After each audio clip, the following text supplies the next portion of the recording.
அனைவருக்கும் வணக்கம். பாரம்பரிய திருவள்ளுவர் குலவம்சம் பிரசன்ன ஜோதிடர் சுபமாரிமுத்து திருப்பூர்லேருந்து இந்த பதிவு உங்களுக்காக. முடக்கு தோஷத்தை பற்றி 6 பாவம் பார்த்தோம். அந்த 6 பாவகத்துக்கு உண்டான கோயிலை கண்டுபிடிச்சி இந்த உலகத்தில் சமர்ப்பணம் செய்யணும். அப்போது இந்த 6 பாவகமும் முடக்கு தோஷம் இருந்தது. அடுத்தது 7ஆம் பாவம் முடக்கு தோஷம் என்ன அப்படிங்கிறத பற்றி தான் இந்த பதிவில் ஒரு ஆதிகால பரிகாரமாக ஒரு பயனுள்ள தகவலாக உங்கள்கிட்ட சந்திக்கிறேன். ஒரு ஜாதகத்தில் 7ஆம் பாவம் முடக்கு தோஷம் ஆகிவிட்டால் என்ன பொருள் பாதிக்கும்? 7ஆம் பாவம் தான் திருமண வாழ்க்கை. எல்லாத்துடைய ஜாதகத்திலையுமே திருமண வாழ்க்கை நல்லா இருந்தால் அவங்க வாழ்க்கை சுபிட்சமாக இருக்கும். இந்த 7ஆம் இடம் முடக்கு தோஷம் இருக்குதாங்கிறத முதல் நீங்கள் கண்டுபிடிச்சி வச்சுக்கணும். அது அந்த 7ஆம் பாவம் முடக்கு தோஷம், அதை கண்டுபிடிச்சி அந்த முடக்கு தோஷத்தை நிவர்த்தி செஞ்சிட்டோம்னா அவங்களுக்கு வாழ்க்கையில் எல்லா சந்தோஷமும் அன்னையிலேருந்து கிடச்சிரும். அப்போ 7ஆம் இடம் என்பது என்ன? 7ஆம் இடம் லைஃப் பார்ட்னர், தொழில் பார்ட்னர், கூட்டு தொழில் வியாபாரம், 2 பேரும் சேர்ந்து ஒரு தொழில் பண்ணி ஒரு அசுர வளர்ச்சிக்கு வரக்கூடிய இடம் 7ஆம் பாவம். மனைவி, கணவன் எல்லாமே 7ஆம் பாவம் தான். இந்த வீடு 7ஆம் பாவம் முடங்கு ராசியில் ஆயிடுச்சுன்னா பாருங்கள், அவங்க திருமணம் பண்ணினதுக்கு அப்புறம் தான் அவங்க வாழ்க்கையில் டவுன் ஆவாங்க. இந்த ரகசியம் இத்தனை காலமாக யாருக்குமே தெரியல. 7ஆம் பாவம் முடங்கிருச்சுன்னா அப்போ அந்த கர்ம என்ன பண்ணுன்னா, இள வயசில் அப்பா பேச்சு அம்மா பேச்சை கேட்டு படிச்சிருப்பாங்க, நல்லா சுதந்திரமாக அவங்க நல்லா எல்லா பக்கம் போயிட்டு வந்திருப்பாங்க, நல்லா சுற்றி வந்திருப்பாங்க, எல்லா கோயிலுக்குளம் புண்ணியம் நிறைய செஞ்சு கஷ்டம்னா என்னன்னு தெரியாமல் வாழ்ந்திருப்பாங்க.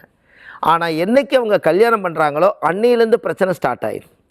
அப்போ அந்த பிரச்சனைகள் உருவாகாமல் இருக்கணும்னா நம்ம ஜாதகத்தில் அந்த 7ஆம் இடம் முடக்கு தோஷத்தை கண்டுபிடிச்சி அதை நிவர்த்தி செய்தால் தானே அந்த 7ஆம் பாவ திருமண வாழ்க்கை நல்லாயிருக்கும்.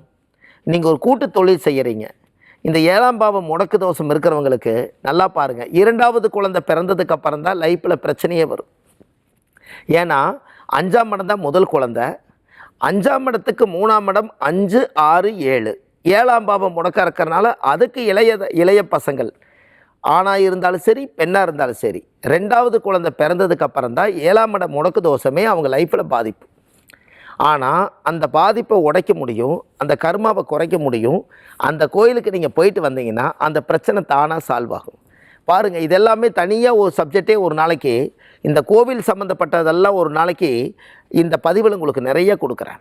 ஆனால் முதல்ல இந்த முடக்கு தோஷத்தை நீங்கள் பற்றி தெரிஞ்சுக்கங்க. ஏன்னா நம்ம வாழ்க்கையில் ஆமாங்க, நம்ம ஜாதகம் பார்க்க வரும்போது சொல்லுவாங்க, திருமணத்துக்கு முன்னாடி நல்லா தானங்க இருந்தேன், திருமணம் பண்ணி வச்சா நல்லா தான் இருக்குன்னு தான் பெரியவங்களாம் பண்ணி வச்சாங்க, அதுக்கப்புறம் தாங்க இந்த மாதிரி தொழிலெல்லாம் முடங்கி போச்சு, லைஃப்பில் சந்தோஷமாக என்னால் இருக்க முடியல, நானும் எதிர்பார்த்து ஏக்கத்திலேயே என்னோடய வாழ்க்கையே காலம் வீணாக போச்சு, நீங்கள் சொன்ன மாதிரி அப்படி தான் இருக்கும் போல் இருக்குது, அது என்னென்னு பார்த்து கண்டுபிடி இப்படி சொல்லுவாங்க. அப்போ தான் நான் நினச்சேன், 7ஆம் பாவம் முடக்கு அதை போய் இயக்கினதுனால அவருக்கு பிரச்சனை. அப்போ இதை சரி பண்ணுறதுக்கு ஒரு கோவில் வச்சுருக்கோம். இந்த கோவில் அந்த ஜாதகத்தை கொண்டு வரணும். ஏன்னா எல்லாத்துக்குமே ஒரு விஷயம் என்னென்னு கேட்டிங்கன்னா, 12 பாவகத்துக்கு 12 கோயில் ஒரே மாதிரி வராது. ஏன்னா ஒவ்வொருத்தருடைய டேட் ஆஃப் பர்த் டைம் வேறு, அவங்க ராசி நட்சத்திரம் வேறு, அவங்க லக்கண கிரக அமைப்பெல்லாம் வேறு. அப்போ ஒரே மாதிரி கோயில் வராது இல்லையா? உங்கள் ஜாதகத்தை பார்த்து அந்த 7ஆம் பாவம் முடக்கு தோஷத்துக்கு உங்களுக்கு என்ன திசாபுத்தி நடக்குது, தமிழ்நாட்டுக்குள்ளே ஒரு 4000 கோயில் இந்த உலகத்தில் இருக்குது. ஆனால் 4000 கோயிலில் உங்கள் ஜென்ம ஜாதகத்துக்கு உண்டான கோயில் எதுன்னு உங்களுக்கு தெரியணும் அல்லவா? அந்த கோயிலுக்கு போயிட்டு வந்தால் தான் அது வேலை செய்யும். இப்படி 7ஆம் பாவ தோஷத்தை நிவர்த்தி செய்ய முடியும். அதுக்கு அடுத்தபடியாக 8ஆம் பாவம். இந்த 8ஆம் இடம்ங்கிறது ஒரு பெண்ணுக்கு மாங்கலி ஸ்தானம். ஒரு மாங்கல்யம் தாலி கெட்டியாக இருந்து அவங்க ஒரு 120 வருஷம் கடைசி காலம் வரைக்கும் வாழ்ந்து உடன்கட்டையாக வரைக்கும் இந்த மாங்கல்யம் ரொம்ப ஸ்ட்ராங்காக இருக்கணும்னா 8ஆம் பாவத்தில் முடக்கு தோஷம் முதல்ல இருக்கப்படாது. அப்போ 8ஆம் பாவம் முடக்கு தோஷம் ஒருத்தர் ஜாதகத்தில் இருந்துச்சுன்னா அதுதான் பிரச்சனையே. அப்போது அந்த 8ஆம் பாவம் முடக்கு தோஷத்தை கண்டுபிடிச்சி முதல் திருமணத்துக்கு முன்னாடியே 8ஆம் பாவம் முடங்கிருச்சுன்னா அவங்க தாலி கட்டினதுக்கு அப்புறம் தானே பிரச்சனை உருவாகும்.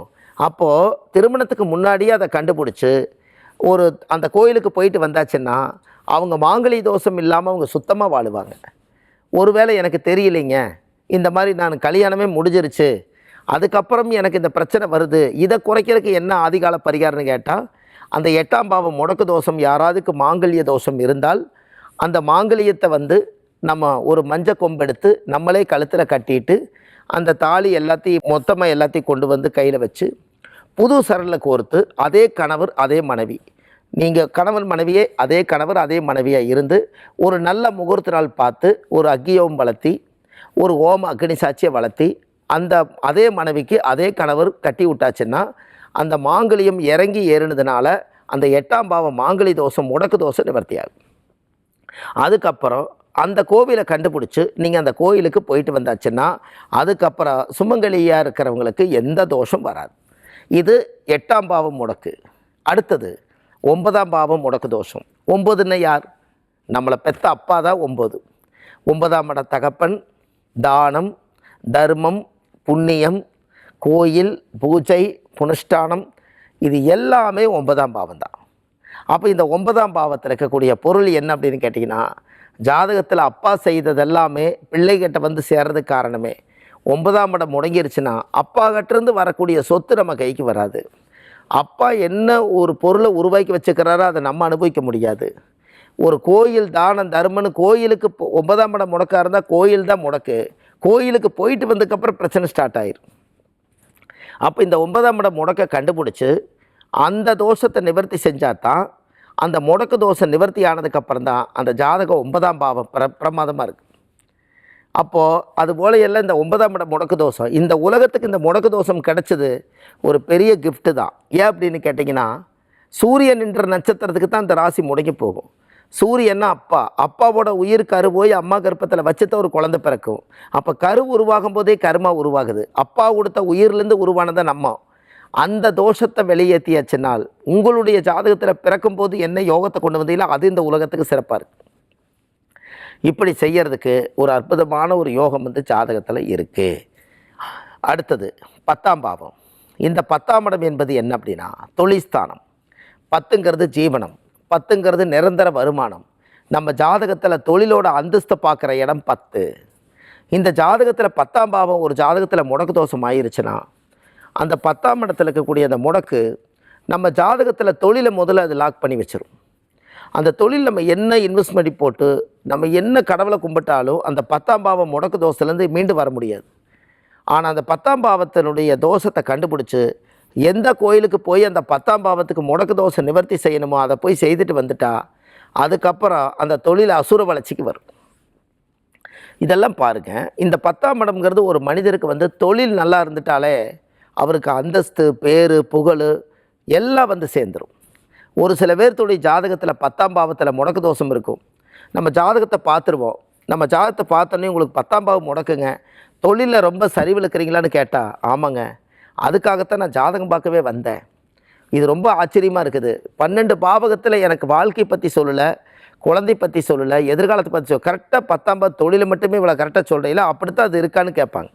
ஆமாம், அந்த ஜாதகம் எந்த பாவகம் பாதிக்கப்பட்டிருக்கோ அதில் தான் அவருடைய தாக்கமும் ஏக்கமும் இருக்குது. அதை நம்ம சரிப்படுத்திட்டோம்னால் அவர் அசுர வளர்ச்சிக்கு வந்துடுவார். இது எப்படி? அப்போ இதெல்லாம் தான் அந்த ஜாதகத்தில் அந்த முடக்கு தோஷம் என்று பொருள். அப்போ 10ஆம் பாவம் சுத்தமாக இருந்தால் அவங்க ஜாதகம் நல்லா இருக்கும் அல்லவா? அதுக்கு அடுத்தது 11ஆம் பாவம். இந்த 11ஆம் பாவம் என்பது என்னென்னா மூத்த சகோதரர்கள், லாபஸ்தானம், மனநிறைவு ஆகக்கூடிய இடம் 11. உங்கள் ஆசை நிறைவேறி 11ஆம் இடம் என்பது திருப்தியான வாழ்க்கைன்னு நீங்கள் எடுக்கிற இடம் தான் 11. ஒரு ஜாதகத்தில் 11ஆம் பாவம் முடக்கு தோஷம் ஆயிடுச்சுன்னா அவர் எங்கே போய் திருப்தியாக வாழ்கிறது? அப்போ அவருக்கு அந்த பிரச்சனைகள் இருக்கிறதுனால தான் அவர் அதிலேருந்து அவங்களால மீண்டு வர முடியாமல் ரொம்ப தவிக்கிறாங்க. அப்போ நம்ம இதை சரிப்படுத்தினா மட்டும்தான் நம்ம வாழ்க்கையில் ஒரு மிகப்பெரிய அசுர வளர்ச்சிக்கு நம்ம வர முடியும். அப்போ இந்த பூர்வ ஜென்மத்தினுடைய அந்த கர்மா 11ஆம் பாவம் லாபஸ்தானம் வந்து ஒருத்தர் ஜாதகத்தில் 11ஆம் பாவம் முடக்கு தோஷம் ஆயிடுச்சுன்னா பாருங்கள் என்ன நடக்குன்னு.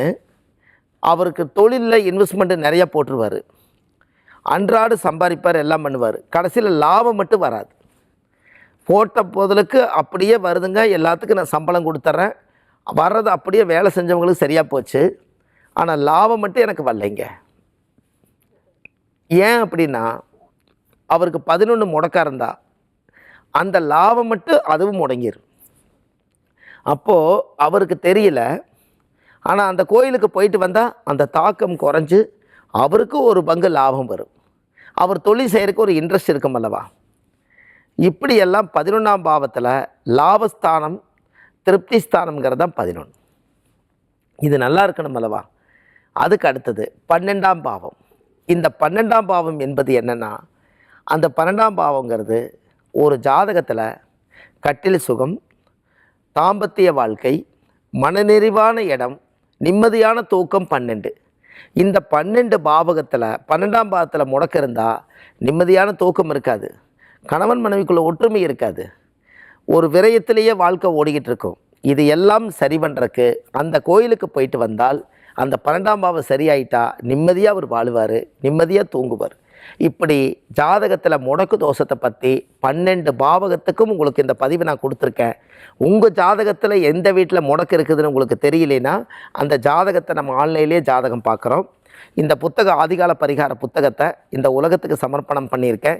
1736 பரிகாரங்கள் கொண்ட ஒரு ஆதிகால பரிகார புத்தகம், பெரிய புத்தகமாக ஒரு A4 சைஸில் உருவாக்கியிருக்கேன். இது ஆன்லைன்லேயே உங்களுக்கு கிடைக்கிது. இந்த பதிவுக்கு நீங்கள் நம்பர் கூப்பிட்டீங்கன்னா உங்களுக்கு ஆன்லைன்லேயே வீட்டுக்கு வந்துடும். இது இல்லாமல் நம்ம ஜாதகம் பார்க்குறோம். சென்னையில் வடபழனியில் சனி ஞாயிறு திங்கள் நம்ம ஆபீஸ் அலுவலகம் தெப்பக்குளம் பக்கத்திலே நம்ம ஆபீஸ் இருக்குது, அங்கேயும் ஜாதகம் பார்க்குறோம். பூலுவவட்டி சிக்னல் திருப்பூரில் பூலுவவட்டி சிக்னலில் மற்ற தினங்களில் ஜாதகம் பார்க்குறோம். பார்த்து ஆன்லைன் மூலமாகவும் ஜோதிடம் பார்க்குறோம், நேரடியாகவும் பார்க்குறோம். ஒரு முன்பதிவு செய்து வச்சிட்டிங்கன்னா உங்களுக்கு ரொம்ப வசதியாக இருக்கும் என்று சொல்லி, வாழ்வது ஒரு முறை வாழ்த்தட்டும் தலைமுறை. சுப மாரிமுத்து. நன்றி, வணக்கம்.